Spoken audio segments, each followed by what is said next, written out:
Welcome to Wild Mallow. 2024 July 15-ാം തീയതിയിലെ PSC bulletin പ്രസിദ്ധീകരിച്ച മുൻവർഷ PSC ചോദ്യങ്ങളും അവയുടെ അനുബന്ധ വിവരങ്ങളുമാണ് ഈ വീഡിയോ. Let's start.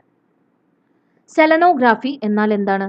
ചന്ദ്രനെ കുറിച്ചിട്ടുള്ള പഠനമാണ് സെലനോഗ്രാഫി.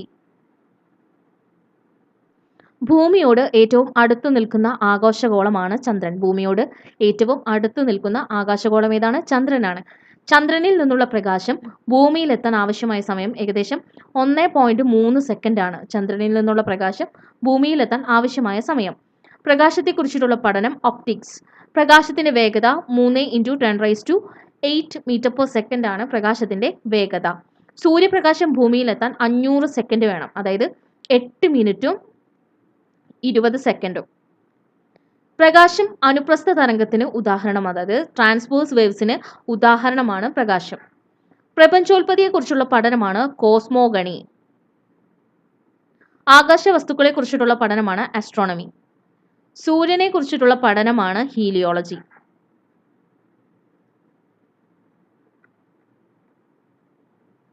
അടുത്ത ചോദ്യം, സ്വതന്ത്ര ഇന്ത്യയിലെ ആദ്യത്തെ വിദ്യാഭ്യാസ മന്ത്രി മൗലാന അബ്ദുൽ കലാം ആസാദ്. സ്വതന്ത്ര ഇന്ത്യയിലെ ആദ്യത്തെ വിദ്യാഭ്യാസ മന്ത്രിയായിരുന്നു മൗലാന അബ്ദുൽ കലാം ആസാദ്. മെക്കയിൽ ജനിച്ച സ്വാതന്ത്ര്യ സമര സേനാനിയാണ് മൗലാന അബ്ദുൽ കലാം ആസാദ്. എവിടെയാണ് ജനിച്ചത്? മെക്കയിലാണ് ജനിച്ചത്. അദ്ദേഹത്തിന്റെ യഥാർത്ഥ പേര് അബ്ദുൽ കലാം മൊഹീദ്ദീൻ അഹമ്മദ്. അബ്ദുൽ കലാം മൊഹീദ്ദീൻ അഹമ്മദ്. നെഹ്റു മന്ത്രിസഭയിൽ വിദ്യാഭ്യാസം, ശാസ്ത്ര ഗവേഷണം എന്നീ വകുപ്പുകൾ കൈകാര്യം ചെയ്തത് മൗലാന അബ്ദുൽ കലാം ആസാദാണ്. ആസാദിന്റെ ജന്മദിനമായ നവംബർ 11 നമ്മൾ ദേശീയ വിദ്യാഭ്യാസ ദിനമായിട്ട് ആചരിക്കുന്നത്. എന്നാണ് നവംബർ 11. മൗലാന അബ്ദുൽ കലാം ആസാദിന്റെ ആത്മകഥയാണ് India wins freedom. Maulana Abdul Kalam ആസാദിന്റെ ആത്മകഥയാണ് ഇന്ത്യ വിൻസ് ഫ്രീഡം. അദ്ദേഹം ആരംഭിച്ച പത്രങ്ങളാണ് അൽ ഹിലാൽ, അൽ ബാലാഗ്. അൽ ഹിലാലും അൽ ബാലാഗും അദ്ദേഹം ആരംഭിച്ച പത്രങ്ങളാണ്. സ്വതന്ത്ര ഇന്ത്യയിലെ ആദ്യത്തെ കേന്ദ്ര മന്ത്രിസഭ 1947 ഓഗസ്റ്റ് 15 ചുമതലയേറ്റത്. സ്വതന്ത്ര ഇന്ത്യയിലെ ആദ്യത്തെ കേന്ദ്ര മന്ത്രിസഭ 1947 ഓഗസ്റ്റ് 15 ചുമതലയേറ്റു. സ്വതന്ത്ര ഇന്ത്യയിലെ ആദ്യത്തെ നിയമമന്ത്രി ആരായിരുന്നു? ഡോക്ടർ BR അംബേദ്കർ ആയിരുന്നു സ്വതന്ത്ര ഇന്ത്യയിലെ ആദ്യത്തെ നിയമമന്ത്രി. സ്വതന്ത്ര ഇന്ത്യയിലെ ആദ്യത്തെ റെയിൽവേ ഗതാഗത വകുപ്പ് മന്ത്രിയായിരുന്നു ജോൺ മത്തായി. സ്വതന്ത്ര ഇന്ത്യയിലെ ആദ്യത്തെ റെയിൽവേ ഗതാഗത വകുപ്പ് മന്ത്രി ജോൺ മത്തായി ആയിരുന്നു.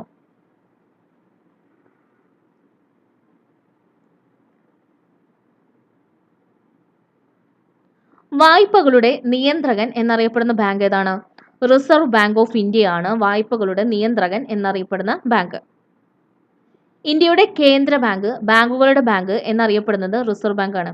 ഇന്ത്യയുടെ കേന്ദ്ര ബാങ്ക്, ബാങ്കുകളുടെ ബാങ്ക് എന്നറിയപ്പെട്ടിരുന്നത് റിസർവ് ബാങ്ക് ആണ്. 1934 reserve bank of India act പാസ്സായതിനെ തുടർന്ന് 1935 ഏപ്രിൽ 1 റിസർവ് ബാങ്ക് നിലവിൽ വരുന്നത്. 1934 reserve bank of India act പാസ്സായതിനെ തുടർന്ന് 1935 ഏപ്രിൽ 1 റിസർവ് ബാങ്ക് നിലവിൽ വന്നു. റിസർവ് ബാങ്കിന്റെ ആസ്ഥാനം എവിടെയാണ്? മുംബൈ ആണ്. മുംബൈയിലെ നരിമാൻ പോയിന്റ് ആണ് റിസർവ് ബാങ്കിന്റെ ആസ്ഥാനം. റിസർവ് ബാങ്ക് ദേശസാൽക്കരിച്ചത് 1949 ജനുവരി 1. റിസർവ് ബാങ്ക് രൂപീകരിക്കാൻ കാരണമായ കമ്മീഷൻ ഏതാണ്? ഹിൽട്ടൺ യങ് കമ്മീഷൻ ആണ് റിസർവ് ബാങ്ക് രൂപീകരിക്കാൻ കാരണമായത്. എന്നാണ് 1926 രൂപീകരിച്ച ഹിൽട്ടൺ യങ് കമ്മീഷൻ ആണ് റിസർവ് ബാങ്ക് രൂപീകരിക്കാൻ കാരണമായത്. IMF-ൽ ഇന്ത്യയെ പ്രതിനിധീകരിക്കുന്നത് റിസർവ് ബാങ്ക് ആണ്. 1 രൂപ ഒഴികെയുള്ള കറൻസി നോട്ടുകളിൽ ഒപ്പിടുന്നത് ആരാണ്? റിസർവ് ബാങ്ക് ഗവർണർ ആണ് 1 രൂപ ഒഴികെയുള്ള കറൻസി നോട്ടുകളിൽ ഒപ്പിടുന്നത്. ഇന്ത്യയിലെ ഏറ്റവും വലിയ വാണിജ്യ ബാങ്കാണ് state bank of India, SBI. ഇന്ത്യയിലെ ഏറ്റവും വലിയ വാണിജ്യ ബാങ്ക് ഏതാണ്? SBI ആണ്, സ്റ്റേറ്റ് ബാങ്ക് ഓഫ് ഇന്ത്യ. കൃഷി, ഗ്രാമവികസനം എന്നിവയ്ക്കായി 1982 സ്ഥാപിതമായ ബാങ്കാണ് നബാർഡ്. കൃഷി, ഗ്രാമവികസനം എന്നിവയ്ക്കായിട്ട് 1982 സ്ഥാപിച്ച ബാങ്ക് ഏതാണ്? നബാർഡ് ആണ്. അടുത്ത ചോദ്യം, ഇന്ത്യൻ ഉപരാഷ്ട്രപതിയെ തിരഞ്ഞെടുക്കുന്നത് ആരാണ്? ഇന്ത്യൻ ഉപരാഷ്ട്രപതിയെ തിരഞ്ഞെടുക്കുന്നത് 2 സഭകളിലെയും, പാർലമെന്റിലെ 2 സഭകളിലെയും അംഗങ്ങളാണ്. അതായത് രാജ്യസഭയിലെയും ലോക്സഭയിലെയും അംഗങ്ങളാണ് ഇന്ത്യയിൽ ഉപരാഷ്ട്രപതിയെ തിരഞ്ഞെടുക്കുന്നത്.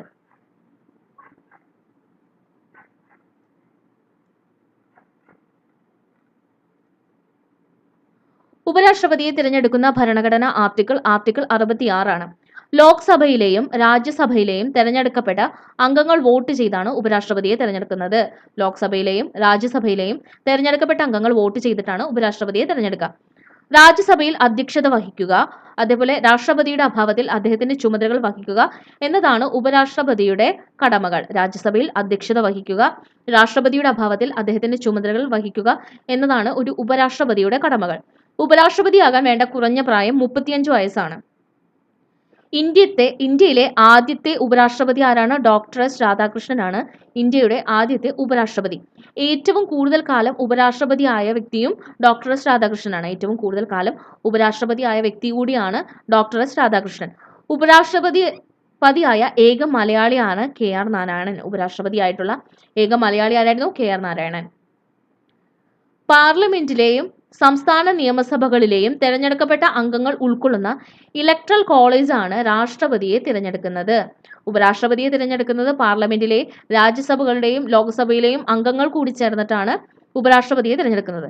രാഷ്ട്രപതിയെ തിരഞ്ഞെടുക്കുന്നത് പാർലമെന്റിലെ സംസ്ഥാനങ്ങളിലെയും നിയമസഭകളിലെയും തെരഞ്ഞെടുക്കപ്പെട്ട അംഗങ്ങൾ ഉൾക്കൊള്ളുന്ന ഇലക്ട്രൽ കോളേജാണ് രാഷ്ട്രപതിയെ തിരഞ്ഞെടുക്കുന്നത്. അടുത്ത ചോദ്യം, കണ്ണൂരിലെ സെന്റ് ആഞ്ചലോസ് കോട്ട നിർമ്മിച്ചിരിക്കുന്ന വിദേശ ശക്തി ഏതാണ്? പോർച്ചുഗീസ് ആണ്. കണ്ണൂരിലെ സെന്റ് ആഞ്ചലോസ് കോട്ട നിർമ്മിച്ചത് പോർച്ചുഗീസ്. കണ്ണൂർ കോട്ട എന്നറിയപ്പെടുന്ന കോട്ടയാണ് സെന്റ് ആഞ്ചലോസ് കോട്ട. സെന്റ് ആഞ്ചലോസ് കോട്ട അറിയപ്പെടുന്ന മറ്റൊരു പേരാണ് കണ്ണൂർ കോട്ട. സെന്റ് ആഞ്ചലോസ് കോട്ട നിർമ്മിച്ച പോർച്ചുഗീസ് വൈസ്രോയി ആരാണ്? Francis de Almeida. Francis de ആൽമേഡയാണ് കണ്ണൂർ കോട്ട നിർമ്മിച്ചത്. കേരളത്തിലെ ഏറ്റവും വലിയ കോട്ട ഏതാണ്? ബേക്കൽ കോട്ടയാണ്. കേരളത്തിലെ ഏറ്റവും വലിയ കോട്ട ഏതാണ്? ബേക്കൽ കോട്ടയാണ്. കാസർഗോഡാണ് ബേക്കൽ കോട്ട. ബേക്കൽ കോട്ട പണിതത് ആരാണ്? ശിവപ്പ നായ്ക്കറാണ്. ശിവപ്പ നായ്ക്കറാണ് ബേക്കൽ കോട്ട പണിതത്. കേരളത്തിലെ ഏറ്റവും വലിയ കോട്ടയാണ് ബേക്കൽ കോട്ട. കാസർഗോഡാണ് സ്ഥിതി ചെയ്യുന്നത്. ശിവപ്പ നായരാണ് കോട്ട പണിതത്. പള്ളിപ്പുറം കോട്ട നിർമ്മിച്ചത് പോർച്ചുഗീസുകാരാണ്. പാലക്കാട് കോട്ട നിർമ്മിച്ചത് ഹൈദരലിയാണ്. ബ്രിട്ടീഷ് ഈസ്റ്റ് ഇന്ത്യ കമ്പനി നിർമ്മിച്ച അഞ്ചുതെങ്ങ് കോട്ട എവിടെയാണ്? തിരുവനന്തപുരത്താണ്. ബ്രിട്ടീഷ് ഈസ്റ്റ് ഇന്ത്യ കമ്പനി നിർമ്മിച്ചതാണ് അഞ്ചുതെങ്ങ് കോട്ട. എവിടെയാണ് സ്ഥിതി ചെയ്യുന്നത്? തിരുവനന്തപുരം. പോർച്ചുഗീസുകാർ കോഴിക്കോട് നിർമ്മിച്ച പ്രസിദ്ധമായ കോട്ടയാണ് ചാലിയം കോട്ട. പോർച്ചുഗീസുകാര് കോഴിക്കോട് നിർമ്മിച്ച പ്രസിദ്ധമായ കോട്ടയാണ് ഇത് ചാലിയം കോട്ട. സാമൂതിരിയുടെ കണ്ടത്തിലേക്ക് നീട്ടിയ പീരങ്കി എന്നറിയപ്പെടുന്ന കോട്ടയാണ് ചാലിയം കോട്ട. സാമൂതിരിയുടെ കണ്ടത്തിലേക്ക് നീട്ടിയ പീരങ്കി എന്നറിയപ്പെടുന്ന കോട്ടയാണ് ചാലിയം കോട്ട.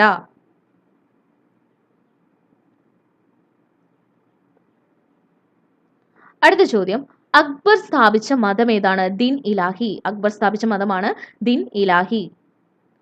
1582 അക്ബർ ദിൻ ഇലാഹി എന്ന മതം സ്ഥാപിച്ചു. 1582 കാലഘട്ടത്തിലാണ് അക്ബർ ദിൻ ഇലാഹി എന്ന മതം സ്ഥാപിക്കുന്നത്. ദിൻ ഇലാഹി എന്ന വാക്കിന്റെ അർത്ഥം ദൈവത്തിന്റെ മതം എന്നാണ്. തൗഹീദ് ഇ ഇലാഹി എന്നും ഇതറിയപ്പെടുന്നു. തൗഹീദ് ഇ ഇലാഹി എന്നും ദിൻ ഇലാഹി മതം അറിയപ്പെടുന്നു. മതവിശ്വാസികൾക്ക് വേണ്ടി അക്ബർ നിർമ്മിച്ച പ്രാർത്ഥനാ മന്ദിരമാണ് ഇബാദത്ത് ഖാന. 1575 ഇത് സ്ഥാപിക്കുന്നത്.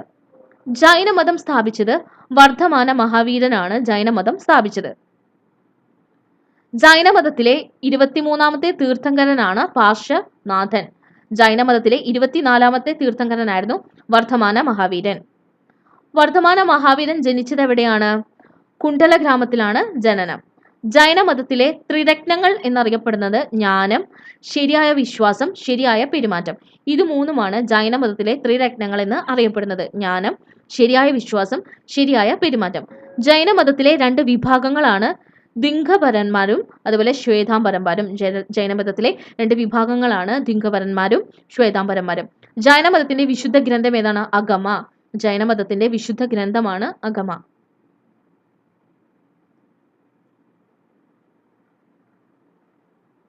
ബുദ്ധമതം സ്ഥാപിച്ചതാരാണ്? ശ്രീബുദ്ധനാണ് ബുദ്ധമതം സ്ഥാപിക്കുന്നത്. ബുദ്ധന്റെ ജനനം കപിലവസ്തുവിലെ ലുംബിനിയിലാണ് ബുദ്ധൻ ജനിച്ചത്. ബുദ്ധന് ബോധോദയം ലഭിച്ചത് എവിടെയാണ്? ബോധ്ഗയയിൽ വെച്ചിട്ടാണ് ബുദ്ധന് ബോധോദയം ലഭിക്കുന്നത്.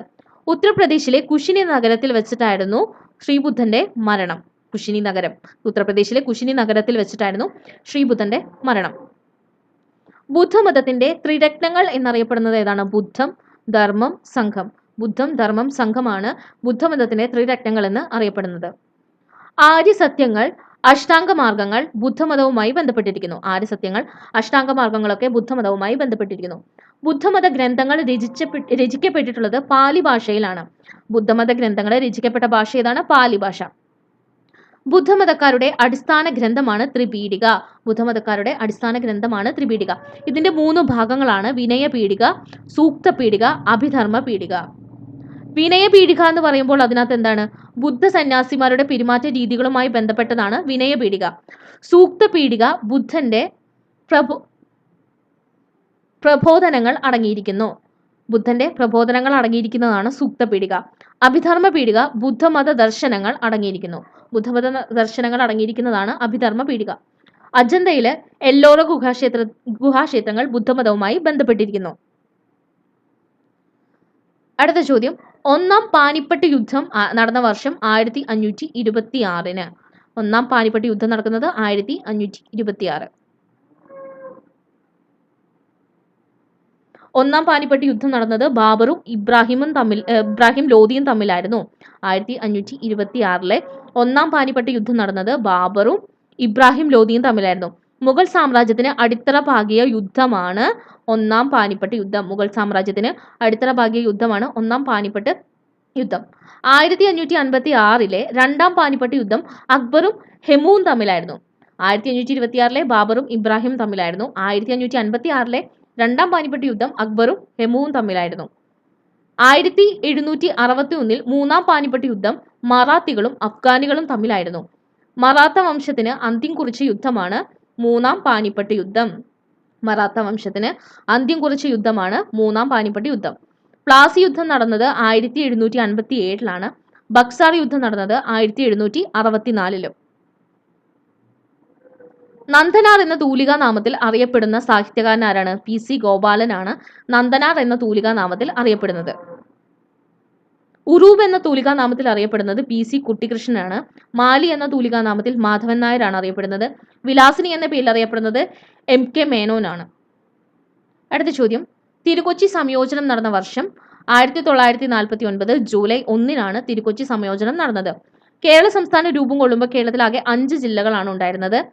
1949 ജൂലൈ 1 രൂപീകൃതമായ ജില്ലകളാണ് തൃശൂർ, കോട്ടയം, മലബാർ, കൊല്ലം, തിരുവനന്തപുരം. 1949 ജൂലൈ 1 രൂപീകൃതമായ ജില്ലകളാണ് തൃശൂർ, കോട്ടയം, മലബാർ, കൊല്ലം, തിരുവനന്തപുരം. കേരള സംസ്ഥാനം രൂപം കൊള്ളുമ്പോൾ ഉണ്ടായിരുന്നതും ഇപ്പോഴില്ലാത്തതുമായ ജില്ലയാണ് മലബാർ. കേരള സംസ്ഥാനം രൂപം കൊള്ളുമ്പോൾ ഉണ്ടായിരുന്നതും ഇപ്പോൾ ഇല്ലാത്തതുമായ ജില്ലയാണ് മലബാർ. തിരുക്കൊച്ചിയുടെ മുഖ്യമന്ത്രി, തിരുവിതാംകൂറിന്റെ പ്രധാനമന്ത്രി, കേരളത്തിന്റെ മുഖ്യമന്ത്രി എന്നീ പദവികൾ അലങ്കരിച്ച വ്യക്തിയാണ് പട്ടം താണുപിള്ള. തിരുക്കൊച്ചിയുടെ മുഖ്യമന്ത്രി, തിരുവിതാംകൂറിന്റെ പ്രധാനമന്ത്രി, കേരളത്തിന്റെ മുഖ്യമന്ത്രി എന്നീ പദവികൾ അലങ്കരിച്ച വ്യക്തിയാണ് പട്ടം താണുപിള്ള.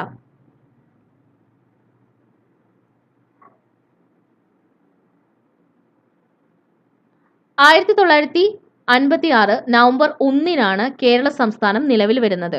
അതുകൊണ്ട് തന്നെ നവംബർ 1 നമ്മൾ കേരള പിറവി ദിനമായിട്ട് ആഘോഷിക്കുന്നത്.